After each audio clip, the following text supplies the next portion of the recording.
میں پیدا کیا تھا، پھر تمہاری صورتیں بنائی تھیں، پھر فرشتوں سے کہا کہ آدم کے سامنے سجدہ ریز ہو جاؤ۔ سو ابلیس کے سوا سب سجدہ ریز ہو گئے، وہ سجدہ کرنے والوں میں شامل نہیں ہوا۔ فرمایا تجھے کس چیز نے سجدہ کرنے سے روک دیا جبکہ میں نے تجھے حکم دیا تھا؟ بولا میں اس سے بہتر ہوں، تو نے مجھے آگ سے پیدا کیا ہے اور اس کو مٹی سے۔ فرمایا اچھا تو یہاں سے اتر، تجھے یہ حق نہیں کہ یہاں بڑائی کا گھمنڈ کرے، سو نکل جا، یقیناً تو ذلیل ہے۔ بولا مجھے اس دن تک مہلت دے جب لوگ اٹھائے جائیں گے۔ فرمایا تجھے مہلت ہے۔ بولا تو نے گمراہی میں ڈالا ہے، اس لیے اب میں بھی اولاد آدم کے لیے ضرور تیری سیدھی راہ پر ہاتھ لگا کر بیٹھوں گا، پھر ان کے آگے اور پیچھے، دائیں اور بائیں، ہر طرف سے ان پر حملے کروں گا، اور ان میں سے اکثر کو تو اپنا شکر گزار نہ پائے گا۔ فرمایا نکل جائے یہاں سے ذلیل اور راندہ، یاد رکھ کہ میں ان میں سے جو تیری پیروی کریں گے میں تم سب سے اکٹھے جہنم کو بھر دوں گا۔ اے آدم تم اور تمہاری بیوی دونوں اس باغ میں رہو اور اس میں سے جہاں سے چاہو کھاؤ، ہاں البتہ تم دونوں اس درخت کے پاس نہ جانا ورنہ ظالم ٹھہرو گے۔ پھر شیطان نے انہیں بہکایا کہ ان کی شرمگاہوں میں سے جو چیز ان سے چھپائی گئی تھی وہ ان کے لیے کھول دے۔ اس نے ان سے کہا کہ تمہارے رب نے تمہیں اس درخت سے صرف اس وجہ سے روکا ہے کہ کہیں تم فرشتے نہ بن جاؤ یا تمہیں ہمیشہ کی زندگی حاصل نہ ہو جائے۔ اس نے قسمیں کھا کر ان سے کہا کہ میں تمہارا سچا خیر خواہ ہوں۔ یہ ساری باتیں اللہ تعالیٰ اس لیے بیان فرما ہے کہ وہ تمہارا جو ہے وہ کھلا دشمن ہے، اور وہ تم پر جو ہے وہ چاروں طرف سے تم پر حملہ آور ہوگا، اور تمہیں جھوٹی قسمیں کھا کر جو ہے تمہارے دل کو سلانے کی کوشش کرے گا، جس طرح اس نے اس سے پہلے تمہارے والدین کو جنت سے نکلوایا، لہذا تم اس کے فریب سے ہوشیار رہنا۔ اس طرح فریب دے کر اس نے دونوں کو رفتہ رفتہ مائل کر لیا۔ پھر جب انہوں نے درخت کا پھل چکھا تو ان کی شرمگاہیں ان پر کھل گئیں اور وہ اس باغ کے پتوں سے اپنا جسم ڈھانپنے لگے۔ اس وقت ان کے پروردگار نے انہیں پکارا، کیا میں نے تمہیں اس درخت سے روکا نہیں تھا اور تم سے نہیں کہا تھا کہ شیطان تمہارا کھلا دشمن ہے؟ دونوں بول اٹھے، پروردگار ہم نے اپنے اوپر ظلم کیا ہے، اب اگر تو نے ہماری مغفرت نہ فرمائی اور ہم پر رحم نہ کیا تو ہم ضرور نامراد ہو جائیں گے۔ فرمایا یہاں سے اتر جاؤ، تم ایک دوسرے کے دشمن ہو اور تمہیں ایک خاص وقت تک زمین پر ٹھہرنا ہے اور وہیں گزر بسر کرنی ہے۔ فرمایا تم اسی میں جیو گے، اسی میں مرو گے اور اسی سے نکالے جاؤ گے۔ آدم کے بیٹوں ہم نے تم پر لباس نازل کیا ہے تو جو تمہاری شرمگاہوں کو ڈھانپنے والا بھی ہے اور تمہارے لیے زینت بھی۔ تو یہ دو چیزیں لباس کے حوالے سے بیان فرمائی کہ یہ بنیادی طور پر جو ہے وہ انسان کی شرم کی جگہوں کو چھپانے والا ہوتا ہے، اور اس سے تم زینت بھی حاصل کرتے ہو، یعنی خوشنما اور خوبصورت بھی کرتے ہو۔ البتہ یاد رکھو کہ اس سے اوپر کی ایک چیز ہے اور وہ ہے تقوی کا لباس، وہ اس سے بڑھ کر ہے۔ وہ اللہ کی نشانیوں میں سے ایک نشانی ہے تاکہ تم لوگ یاد دہانی حاصل کریں۔ آدم کے بیٹوں ایسا نہ ہو کہ شیطان تمہیں اسی طرح فتنے میں مبتلا کر دے جس طرح اس نے تمہارے ماں باپ کو اس باغ سے نکلوا دیا جس میں خدا نے انہیں ٹھہرایا تھا۔ ان کا یہی لباس اتروا کر ان کی شرمگاہیں ان پر کھول دے۔ یاد رکھو وہ اس کے ساتھی تم کو وہاں سے دیکھتے ہیں جہاں سے تم انہیں نہیں دیکھ سکتے۔ ان شیطانوں کو ہم نے ان لوگوں کا رفیق بنا دیا ہے جو ایمان نہیں رکھتے۔ یعنی شیطان جو ہے بنیادی طور پر فرشتوں میں سے نہیں تھا، وہ جنوں میں سے تھا۔ سورہ کہف کے اندر اللہ تعالیٰ نے وضاحت کر دی ہے کہ وہ جنوں میں سے تھا۔ دوسری بات یہاں پہ یہ ارشاد فرمائی کہ وہ تمہاری تاک میں ایسی جگہوں سے لگا رہتا ہے کہ جہاں سے تمہیں وہم و گمان بھی نہیں ہوگا، اور بالآخر جو ہے وہ اس کو دوست وہ بناتے ہیں کہ جو ایمان نہیں رکھتے، یعنی اللہ پر اور یوم آخرت پر۔ تمہاری قوم کے لوگوں کے ساتھ بھی یہی ہوا ہے اے پیغمبر، چنانچہ یہ جب کسی بے حیائی کا ارتکاب کرتے ہیں تو کہتے ہیں کہ ہم نے اپنے باپ دادا کو اسی طریقے پر پایا ہے اور خدا نے ہمیں اسی کا حکم دیا ہے۔ ان سے کہو اللہ کبھی بے حیائی کا حکم نہیں دیتا، کیا تم اللہ پر افترا کر کے ایسی باتیں کہتے ہو جنہیں تم نہیں جانتے؟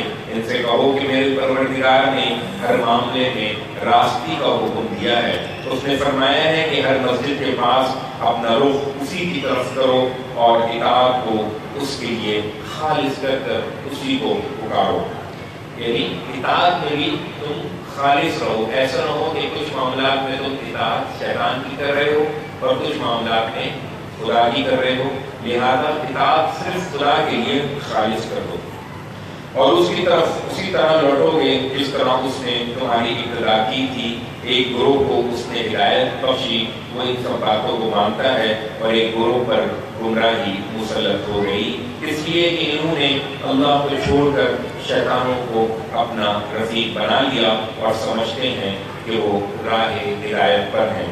آدم کے بیٹوں، ہر مسجد کی حاضری کے وقت اپنی زینت کے ساتھ آؤ، یعنی جب بھی عبادت کا وقت ہو اور مسجد یا سجدے کی جگہ پر جاؤ تو اپنے آپ کو زینت کے ساتھ لے جاؤ، یعنی یہ اس تصور کے ساتھ لے جاؤ کہ تم احکم الحاکمین اور بادشاہوں کے بادشاہ کے سامنے کھڑے ہونے جا رہے ہیں، لہٰذا کہ تم مکمل لباس میں جاؤ اور اپنے آپ کو مزین کر کے جاؤ، اور کھاؤ پیو مگر حد سے آگے نہ بڑھو، اللہ حد سے بڑھنے والوں کو پسند نہیں کرتا۔ ان سے پوچھو کہ پیغمبر اللہ کی اس زینت کو کس نے حرام کر دیا ہے جو اس نے اپنے بندوں کے لیے پیدا کی تھی، اور کھانے کی پاکیزہ چیزوں کو کس نے ممنوع کرایا ہے؟ اس زمانے میں کچھ لوگ یہ سمجھتے تھے کہ یہ بناؤ سنگار یا اچھا لباس پہننا یا زینت کی چیزیں کرنا یا اپنے آپ کو مزین کرنا خوش رنگ لباس کے ساتھ اور مختلف رنگوں کے لباس کے ساتھ، یہ اللہ نے پسند نہیں کیا بلکہ اللہ نے حرام کرایا ہے۔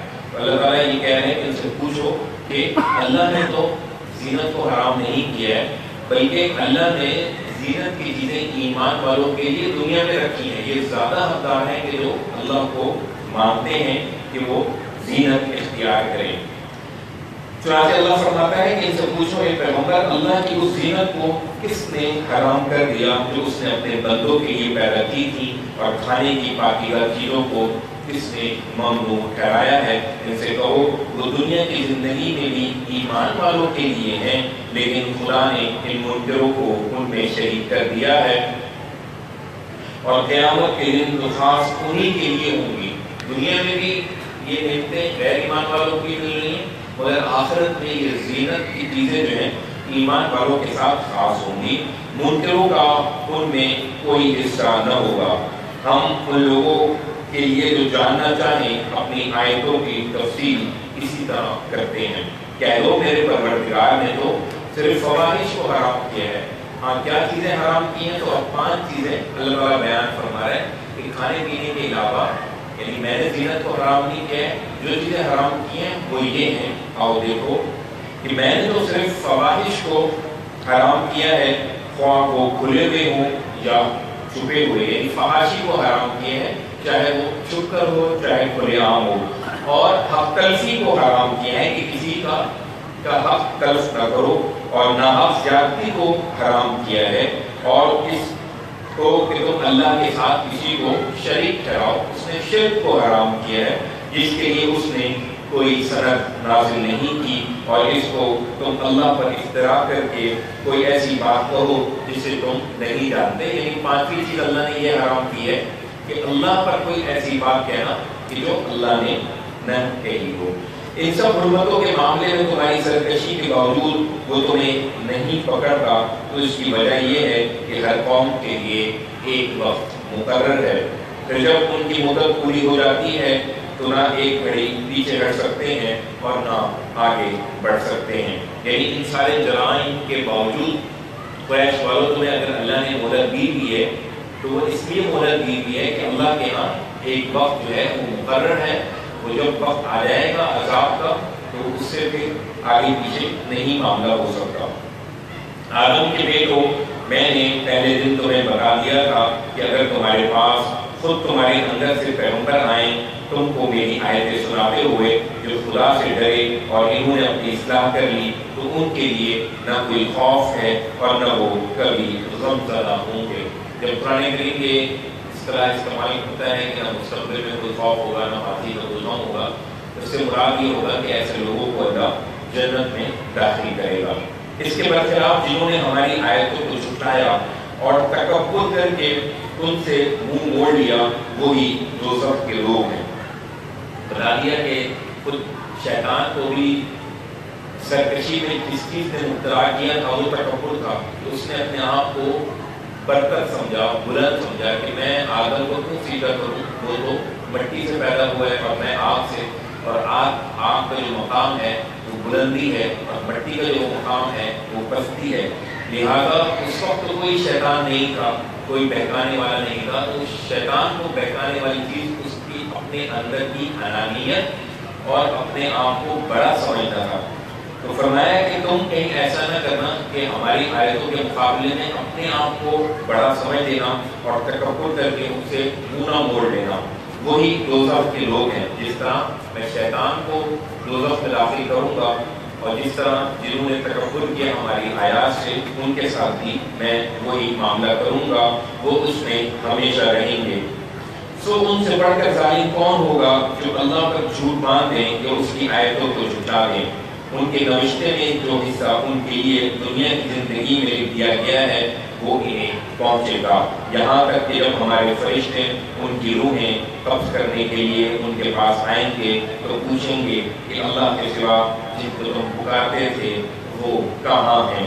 وہ کہیں گے کہ وہ سب تو ہم سے کھوئے گئے، اور اپنے خلاف خود گواہی دیں گے کہ فی الواقع وہ منکر تھے۔ اللہ فرمائے گا جنوں اور انسانوں میں سے جو گروہ تم سے پہلے گزرے ہیں ان کے ساتھ تم بھی دوزخ میں داخل ہو جاؤ۔ ان میں سے ہر گروہ جب داخل ہوگا تو اپنے ساتھی گروہ پر لعنت کرے گا، یہاں تک کہ جب سب وہاں اکٹھے ہو جائیں گے تو ان کے پچھلے عقلوں کے بارے میں کہیں گے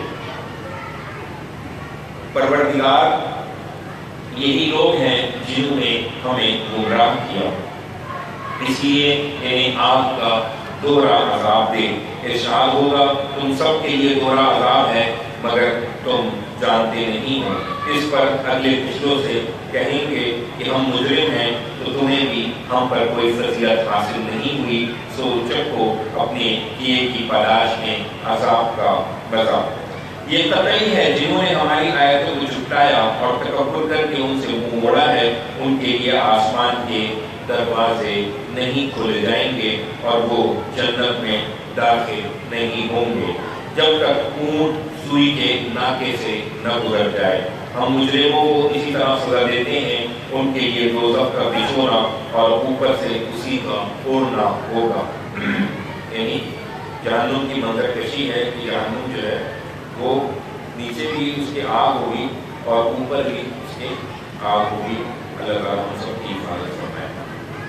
ان کے لیے دوزخ کا بچھونا اور اوپر سے اسی کا اوڑھنا ہوگا۔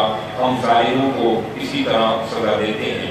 اس کے برخلاف جو لوگ ایمان لائے ہیں اور جنہوں نے اچھے کام کیے ہیں اور ہم اس باب میں کسی جان پر اس کی اطاعت سے زیادہ بوجھ نہیں ڈالتے، وہی جنت کے لوگ ہیں، وہ اس میں ہمیشہ رہیں گے۔ ان کے دلوں کی ہر رنجش ہم نکال دیں گے، ان کے نیچے نہریں بہہ رہی ہوں گی اور وہ کہیں گے اللہ کا شکر ہے جس نے ہمیں اس راستے کی ہدایت بخشی، اور اگر اللہ ہم کو ہدایت نہ بخشا تو ہم یہ راستہ خود نہیں پا سکتے تھے۔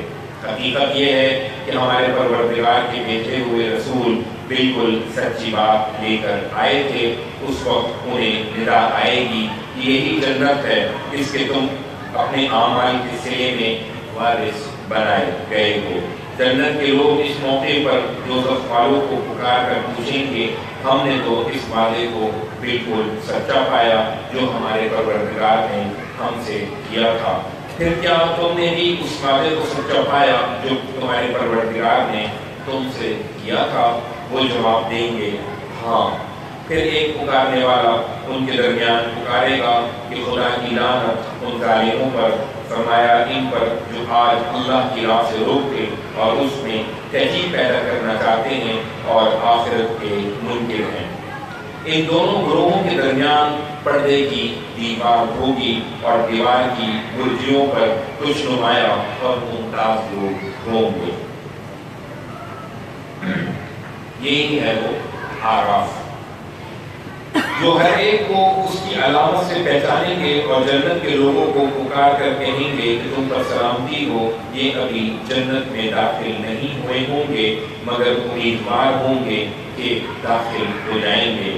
ان کی نگاہیں جب دوزخ والوں کی طرف پھیری جائیں گی تو بے اختیار کہیں گے کہ پروردگار ہمیں ان ظالم لوگوں کا ساتھی نہ بنانا۔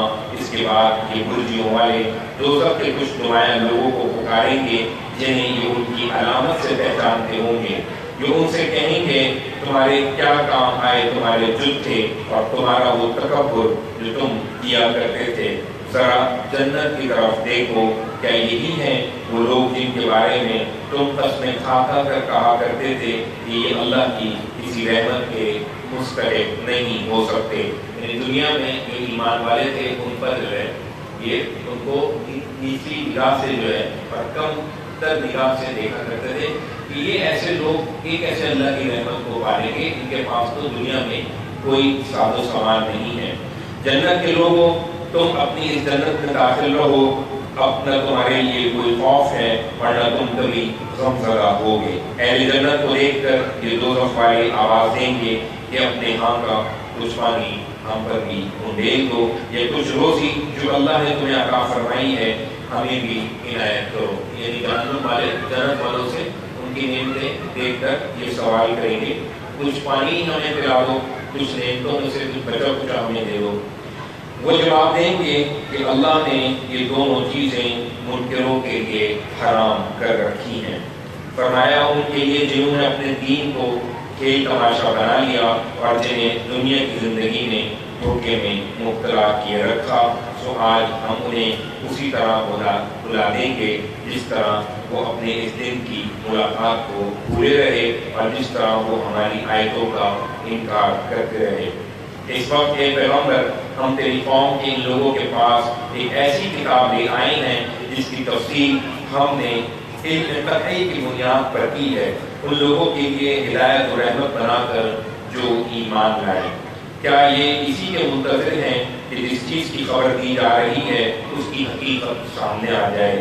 جس دن اس کی حقیقت سامنے آ جائے گی تو یہی لوگ جنہوں نے اس سے پہلے اسے نظر انداز کر دیا تھا کہیں گے کہ بے شک ہمارے پروردگار کے بھیجے ہوئے پیغمبر بالکل سچی بات لے کر آئے تھے۔ پھر کیا ہے کوئی سفارشی کہ ہمارے حق میں سفارش کر دے، یا ہے کوئی صورت کہ ہمیں دنیا میں لوٹا دیا جائے کہ ہم اس کے خلاف عمل کریں جو پہلے کرتے رہے ہیں؟ افسوس ان لوگوں نے اپنے آپ کو خسارے میں ڈال لیا ہے اور جو کچھ اس طرح یہ کرتے رہے ہیں وہ سب ان سے چاہتے رہے ہیں۔ لوگوں حقیقت یہ ہے کہ تمہارا پروردگار وہی اللہ ہے جس نے آسمانوں اور زمین کو 6 دنوں میں پیدا کیا، پھر اپنے عرش پر متمکن ہوا۔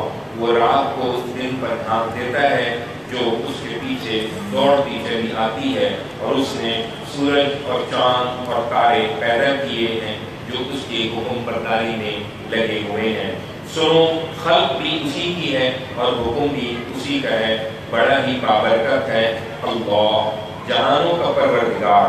تم اپنے پروردگار کو گڑگڑاتے ہوئے اور چپکے چپکے پکارو، یقیناً وہ حد سے بڑھنے والوں کو پسند نہیں کرتا، اور زمین کی اصلاح کے بعد اس میں فساد برپا نہ کرو، اور اسی کو پکارو بیم و رجا دونوں حالتوں میں، یعنی خوف کی حالت میں بھی اور امن کی حالت میں بھی۔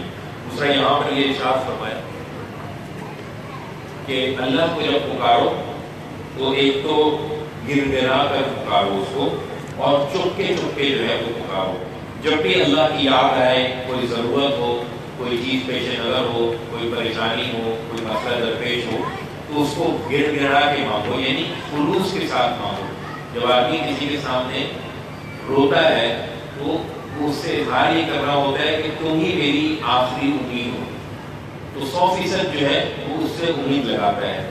اور چپکے چپکے مانگو، یعنی دل میں بھی مانگو تو وہ دل کی دھڑکنوں کو بھی سنتا ہے، زمین پر چلنے والی چیٹ کی جو چال ہے اس کی آواز اور اس کی کھڑکھڑاہٹ کو بھی محسوس کرتا ہے۔ لہٰذا یہ دو چیزیں اللہ تعالیٰ نے ارشاد فرمائی کہ اپنے پروردگار کو گر گڑاتے ہوئے اور چپکے چپکے پکارو،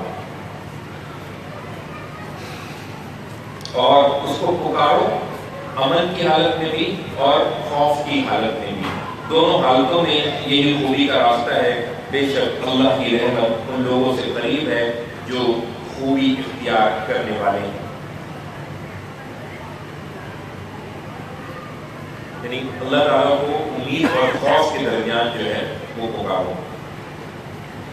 وہی ہے جو اپنی رحمت برسانے سے پہلے ہواؤں کو خوشخبری بنا کر بھیجتا ہے۔ یعنی بارش سے پہلے ایک ہوا آتی ہے، سب انسان کو خوش کر دیتی ہے، سب کے چہرے کھل اٹھتے ہیں کہ اب بارش ہونے والی ہے۔ یہ جو خوشی کی جو لہر ہے وہی اللہ بھیجتا ہے۔ یہاں تک کہ جب وہ پانی سے لدے ہوئے بادل اٹھا لیتی ہیں تو ہم اسے کسی مردہ زمین کی طرف ہانک کر لے جاتے ہیں، وہاں بارش برسا دیتے ہیں، پھر اس سے طرح طرح کے پھل پیدا کرتے ہیں۔ اسی طرح ہم مردوں کو بھی اٹھا کھڑا کریں گے، شاید تم یاد دہانی حاصل کرو۔ جو زمین اچھی ہوتی ہے وہ اپنے پروردگار کے حکم سے خوب پھل پھول لاتی ہے، اور جو ناقص ہوتی ہے اس کی پیداوار بھی ناقص ہوتی ہے۔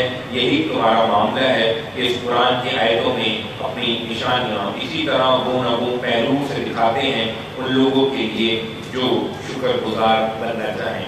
یہ بہت ہی لطیف تشبیہ اللہ تعالیٰ نے دی ہے کہ بارش تو یکساں ہوتی ہے، اس کے اندر جتنی خوبیاں ہیں وہ برابر ہوتی ہیں، زمین جو ہے اس کا فرق ہوتا ہے۔ اچھی زمین ہوتی ہے وہ اچھا پھل لاتی ہے، اور خراب زمین ہوتی ہے تو اس کی پیداوار جو ہے وہ ناقص ہوتی ہے۔ تو اگر اللہ کی ہدایت تم پر اثر انداز نہیں ہو رہی تو ان آیتوں کا کوئی قصور نہیں ہے، نہ نبی کا کوئی قصور ہے، نہ رسول کے انذار میں کوئی کمی ہے۔ اصل جو ہے وہ سننے والوں کی حالت پر منحصر ہے۔ اگر سننے والے اچھے ہیں وہ بات کو قبول کرتے ہیں اور آگے بڑھ کر لبیک کہتے ہیں، اور اگر ان کی حالت اچھی نہیں ہے تو پیداوار جیسے زمین کی ناقص ہوتی ہے تو ان کا رد عمل بھی اسی طریقہ کا ہوتا ہے۔ تمہاری تاریخ بھی انہی حقائق کی گواہ دیتی ہے۔ ہم نے نوح کو اس کی قوم کی طرف رسول بنا کر بھیجا تھا تو اس نے انہیں ہدایت دی کہ میری قوم کے لوگوں اللہ کی بندگی کرو۔ اب یہاں پر قریش والوں کو جو ہے پہلے تو جب سے ہم قرآن کریم پڑھ رہے ہیں اجمالی طور پر یہ اللہ تعالیٰ فرما رہے تھے کہ ہمارا عذاب آئے گا، ہمارا عذاب آئے گا اگر تم انکار کرو گے۔ ہم نے بنی اسرائیل کے ساتھ یہ معاملہ کیا۔ اب اللہ تعالیٰ یہاں تفصیل سے 5 انبیاء کی دعوت کو بیان کر رہا ہے، اور پھر یہ فرما رہا ہے کہ ان کی قوم کے ساتھ کیا مکالمہ ہوا، ان کی قوم نے ان کو کیا جواب دیا، اور ہم نے ماننے والوں کو بچا لیا اور نافرمانوں کو ہم نے کس طرح ہلاک کیا، اس کی تفصیل اللہ تعالیٰ یہاں سے بیان کر رہا ہے۔ تو حضرت آدم علیہ السلام کے بعد جو دوسرے پیغمبر اس دنیا میں آئے ہیں جن کو عالم ثانی بھی کہا جاتا ہے وہ حضرت نوح علیہ السلام ہیں، اور سب سے پہلے ان کا واقعہ ہے کہ ہم نے نوح کو اس کی قوم کی طرف رسول بنا کر بھیجا تھا تو اس نے انہیں دعوت دی کہ میری قوم کے لوگوں اللہ کی بندگی کرو، اس کے سوا تمہارا کوئی معبود نہیں ہے، میں تم پر ایک ہولناک دن کے عذاب سے ڈرتا ہوں۔ یعنی خالص اللہ کی عبادت کرو اور قیامت کے دن اور عذاب کے دن سے ڈرو۔ اس کی قوم کے بڑوں نے جواب دیا ہم تو تمہیں صحیح گمراہی میں دیکھ رہے ہیں۔ اس نے کہا میری قوم کے لوگوں میں کسی گمراہی میں نہیں ہوں بلکہ رب العالمین کا رسول ہوں، تمہیں اپنے پروردگار کے پیغامات پہنچا رہا ہوں، تمہاری خیر خواہی کر رہا ہوں، اور اللہ کی طرف سے وہ کچھ جانتا ہوں جو تم نہیں جانتے۔ کیا اس بات پر تعجب کر رہے ہو کہ تمہارے پاس خود تمہارے اندر کے ایک شخص کے ذریعے سے تمہارے پروردگار کی یاد دہانی آئی ہے؟ اس لیے تمہیں خبردار کرے اور اس لیے کہ تم اللہ سے ڈرو اور اس لیے کہ تم پر رحم کیا جائے۔ انہوں نے پھر بھی اسے جھٹلا دیا تو ہم نے اسے اور جو کشتی میں اس کے ساتھ تھے انہیں نجات دی اور ان سب لوگوں کو غرق کر دیا جنہوں نے ہماری آیتوں کو جھٹلایا تھا۔ یقیناً وہ دل و دماغ کے اندھے لوگ تھے۔ حضرت ہود علیہ السلام کا قصہ، آگ کی طرف ہم نے اسی طرح ان کے بھائی ہود کو بھیجا تھا، یعنی یہ پہلی قوم تھی جس کو اللہ تعالیٰ نے پانی کا عذاب دیا اور ماننے والوں کو کشتی میں بٹھا کر نجات دی۔ اور یہ جو واقعات ہیں حضرت نوح علیہ السلام اور ان کے بیٹے کا واقعہ، یہ انشاءاللہ آگے تفصیل سے دوبارہ آئے گا۔ آگ کی طرف قوم عاد کا ذکر ہو رہا ہے۔ آگ کی طرف ہم نے اسی طرح ان کے بھائی ہود کو بھیجا تھا، اس نے دعوت دی کہ میری قوم کے لوگوں اللہ کی بندگی کرو، اس کے سوا تمہارا کوئی معبود نہیں ہے، پھر کیا تم ڈرتے نہیں ہو؟ اس کی قوم کے بڑوں نے جو منکر ہو رہے تھے اسے جواب دیا، ہم تو یقیناً تمہیں حماقت میں مبتلا دیکھتے ہیں اور ہمارا پختہ خیال ہے کہ تم جھوٹے ہو۔ اس نے کہا کہ میری قوم کے لوگوں، میں کسی حماقت میں مبتلا نہیں ہوں، بلکہ رب العالمین کا رسول ہوں، تمہیں اپنے پروردگار کے پیغامات پہنچا رہا ہوں اور پوری دیانت کے ساتھ تمہاری خیر خواہی کرنے والا ہوں۔ کیا اس بات پر تعجب کر رہے ہو کہ تمہارے پاس خود تمہارے اندر کے ایک شخص کے ذریعے سے تمہارے پروردگار کی یاد دہانی آئی ہے کہ تمہیں خبردار کرے؟ یاد کرو جب اس نے نوح کی قوم کے بعد تمہیں بادشاہی دی، یعنی ابھی کچھ ہی عرصے پہلے نوح کی قوم گزری ہے اور نہ ماننے والوں کو اللہ نے ہلاک کر دیا اور اس کے بعد تمہیں بادشاہی عطا کی ہے، تو اس کی نعمت کو یاد کرو جب اس نے نوح کے بعد تمہیں بادشاہی دی اور خوب محکم اور تنومند کیا۔ تو اللہ کی شانوں کو یاد کرو تاکہ تم فلاح پاؤ۔ انہوں نے جواب دیا، کیا ہمارے پاس اس لیے آئے ہو کہ ہم اکیلے خدا کی عبادت کریں اور انہیں چھوڑ دیں جن کی عبادت ہمارے باپ دادا کرتے آئے ہیں؟ یہی بات تو ہے جس عذاب کی دھمکی یہی بات ہے تو جس عذاب کی دھمکی ہمیں سنا رہے ہو اسے ہم پر لے آؤ اگر تم سچے ہو۔ اس نے کہا کہ تمہارے پروردگار کی طرف سے تم پر گندگی آ پڑی اور اس کا غضب ٹوٹ پڑا ہے۔ کیا تم مجھ سے ان ناموں پر جھگڑتے ہو جو تم نے اور تمہارے باپ داداؤں نے رکھ لیے ہیں؟ یعنی وہ صرف نام ہیں بتوں کے اور حقیقت ان کی کچھ نہیں ہے، جن کے لیے خدا نے کوئی سند نازل نہیں کی ہے۔ اچھا انتظار کرو، میں بھی تمہارے ساتھ انتظار کرتا ہوں۔ آخر کار ہم نے اس کو اور انہیں جو اس کے ساتھ تھے اپنی رحمت سے بچا لیا اور ان لوگوں کی جڑ کاٹ دی جنہوں نے ہماری آیتوں کو جھٹلایا اور ماننے کے لیے تیار نہیں ہوئے۔ یعنی کہ دوسری قوم تھی جس کو اللہ تعالیٰ نے پھر ہلاک کیا۔ پھر تیسری قوم کا ذکر کہ اسی طرح سمود کی طرف ہم نے ان کے بھائی صالح علیہ السلام کو بھیجا تھا۔ اس نے دعوت دی کہ میری قوم کے لوگوں اللہ کی بندگی کرو، اس کے سوا تمہارا کوئی معبود نہیں ہے، تمہارے پاس تمہارے پروردگار کی طرف سے ایک واضح نشانی آ گئی ہے، یہ اللہ کی اونٹنی ہے جو اللہ نے نشانی کے طور پر ان کو دی تھی۔ تمہارے لیے نشانی کے طور پر لہٰذا اس کو چھوڑ دو کہ اللہ کی زمین پر چلتی پھرے اور کسی برے ارادے سے اس کو ہاتھ نہ لگانا، ورنہ ایک دردناک عذاب تمہیں آ پکڑے گا۔ یاد کرو جب قوم عاد کے بعد اللہ نے تمہیں بادشاہی دی اور زمین میں تمکن عطا فرمایا، تم اس کے میدانوں میں عالیشان محل بناتے تھے اور پہاڑوں کو گھروں کی صورت میں تراش دیتے تھے۔ یعنی اللہ نے تمہیں اس نعمت سے نوازا ہے کہ تم تعمیرات کے کام میں بہت زیادہ آگے ہو۔ سو اللہ کی شانوں کو یاد کرو اور زمین میں فساد نہ مچاتے پھرو۔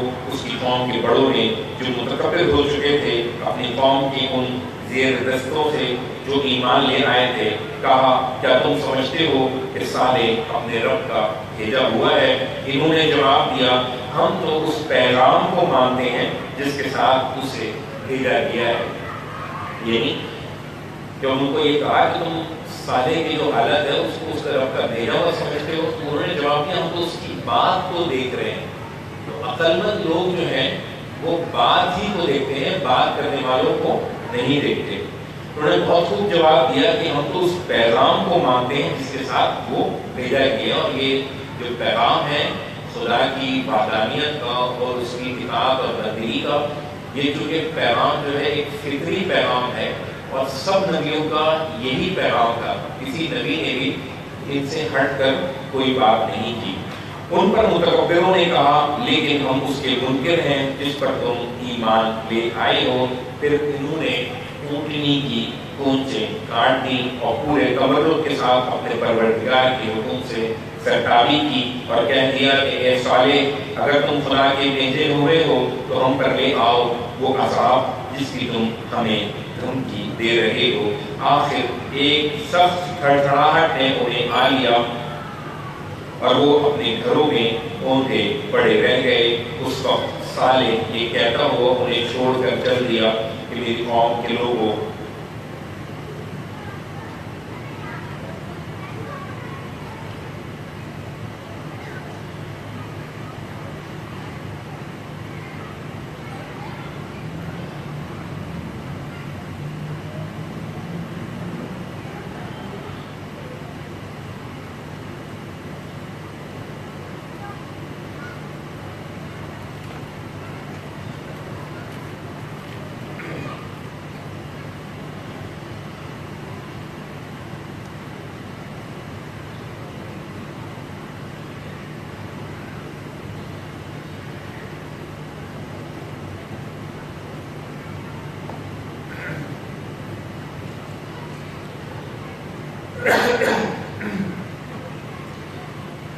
اس وقت صالح یہ کہتا ہوا انہیں چھوڑ کر چل دیا کہ میری قوم کے لوگوں،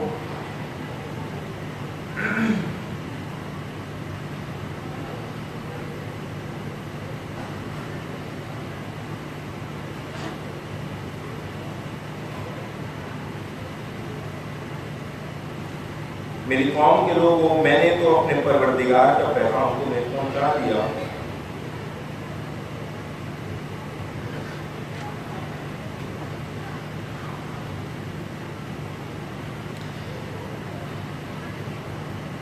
اور تمہاری بہت خیر خواہی کر دی، مگر تم خیر خواہوں کو پسند نہیں کرتے۔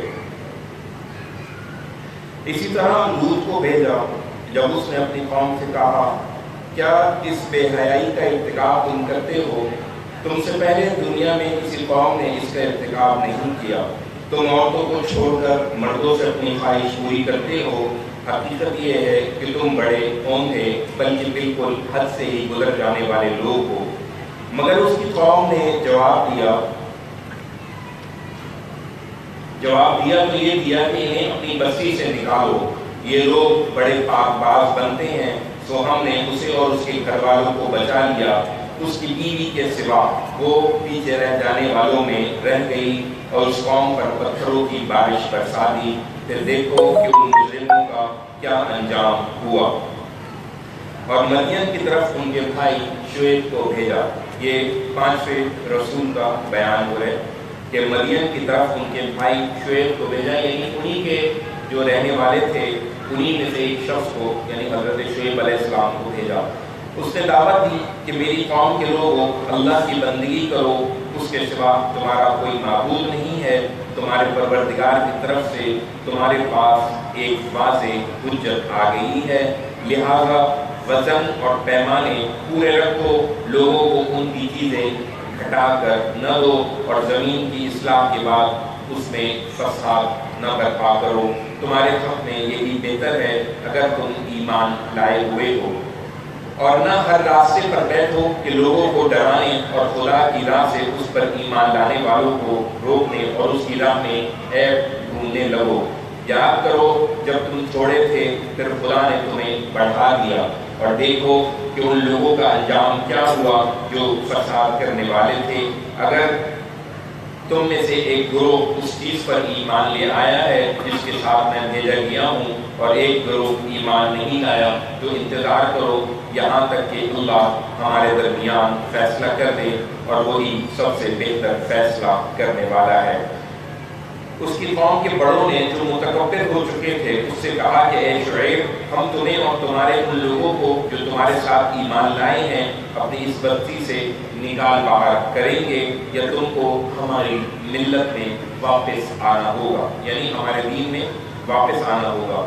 تو اس نے جواب دیا، کیا اس صورت میں بھی کہ ہم اس سے بیزار ہوں، اگر ہم تمہاری ملت میں لوٹ آئیں اس کے بعد کہ اللہ ہمیں اس سے نجات دے چکا ہے، تو اس کے معنی یہ ہیں کہ ہم نے اللہ پر جھوٹ باندھا ہے، نہیں، یہ ہمارے لیے ممکن نہیں ہے کہ ہم اس میں لوٹ آئیں، الا یہ کہ اللہ ہمارا پروردگار ہی چاہے۔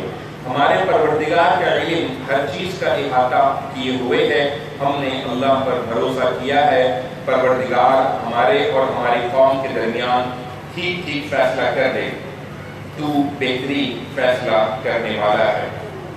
اس کی قوم کے بڑوں نے جو انکار کا فیصلہ کر چکے تھے لوگوں کو تنبیہ کی کہ شعیب کی پیروی کرو گے تو بڑے خسارے میں پڑ کر رہو گے۔ آخر ایک سخت تھڑتھڑاہٹ نے انہیں آ لیا اور وہ اپنے گھروں میں اوندھے پڑے ہوئے رہ گئے۔